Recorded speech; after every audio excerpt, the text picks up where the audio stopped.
वो उसके मुकाबले तो काफी शांत था, लेकिन ऐसा तो हो ही नहीं सकता कि बंगाल में चुनाव और हिंसा की कोई भी तस्वीर सामने ना आए। तो तस्वीरें कई हिंसा की सामने आई हैं और जो बड़ी चुनौती है अगले जो कई फेज हैं उनको शांतिपूर्ण बनाए रखने के लिए चुनाव आयोग के लिए तो सेंट्रल फोर्सेस की मांग, जैसा कि बीजेपी पहले से करती आई है कि वो करनी पड़ेगी सभी जगह और बढ़ाना पड़ेगा, तो इस पर आज भी मांग की गई है बीजेपी की तरफ से। इस मांग पर क्या होता है?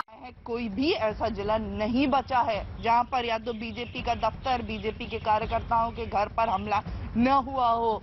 हत्या की कई घटनाएं सामने आई हैं, गैंगरेप के आरोप लग रहे हैं, तो ऐसे में कानून व्यवस्था को लेकर के ये एक गंभीर सवाल उठ रहा है। पुलिस की भूमिका पर सवाल उठ रहा है जी। और आने वाले दिनों में ये अगर ऐसी घटनाएं बढ़ती हैं तो और भी मुश्किल का सामना करना पड़ सकता है ममता सरकार को भी। आशिका लौट रहे हैं आपके पास। बंगाल में नतीजा होता है उससे ठीक एक दिन पहले जब ममता शपथ लेती हैं तो कहती हैं कि हिंसा बर्दाश्त नहीं की जाएगी। उसके बावजूद इस तरह की घटनाएं रुक नहीं रही हैं।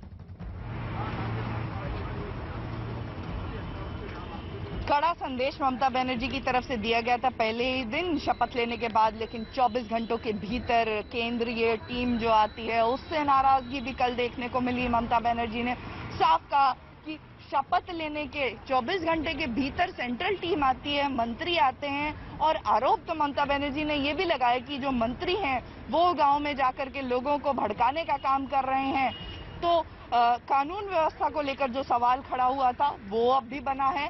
इस बीच राजनीति इसको लेकर के जरूर शुरू हो गई है जसप्रीत। बिल्कुल राजनीति तो हो रही है, लेकिन आशिका, जो कल हमला होता है उसके बाद आज टीम राज्यपाल जगदीप धनखड़ से मुलाकात कर रही है। कल पीड़ितों से मुलाकात की थी, गृह मंत्री को रिपोर्ट सौंपनी है और टीएमसी के कार्यकर्ताओं पर बड़ा आरोप था।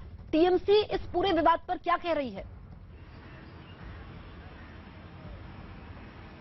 टीएमसी देखिए शुरू से ही बीजेपी को इसके लिए दोषी ठहराती रही है और ये तक अब टीएमसी के मंत्री, कल फिरहाद हकीम का बयान आया था, ये कहा था उन्होंने कि क्योंकि बीजेपी जीत नहीं पाई चुनाव में इसलिए अब देश भर में बंगाल को बदनाम करने की जो है कोशिश की जा रही है, जिससे कि देश को लगे कि बंगाल में स्थिति बहुत ही खराब है और प्रेसिडेंट रूल के लिए ये एक जो है जमीन तैयार करने की कोशिश है।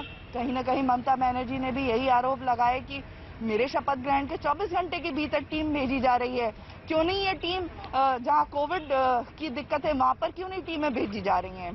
तो जैसा कि मैंने पहले भी बताया, राजनीति, बयानबाजी इसको लेकर के तेज हो गई है और फिलहाल एक्शन क्या होगा ये देखने की बात है। लोगों से मिलना है और अपनी रिपोर्ट जो है वो जल्द ही सौंपना है गृह मंत्रालय को। इसी के तहत आज राजभवन में जाकर के और मुलाकात राज्यपाल से।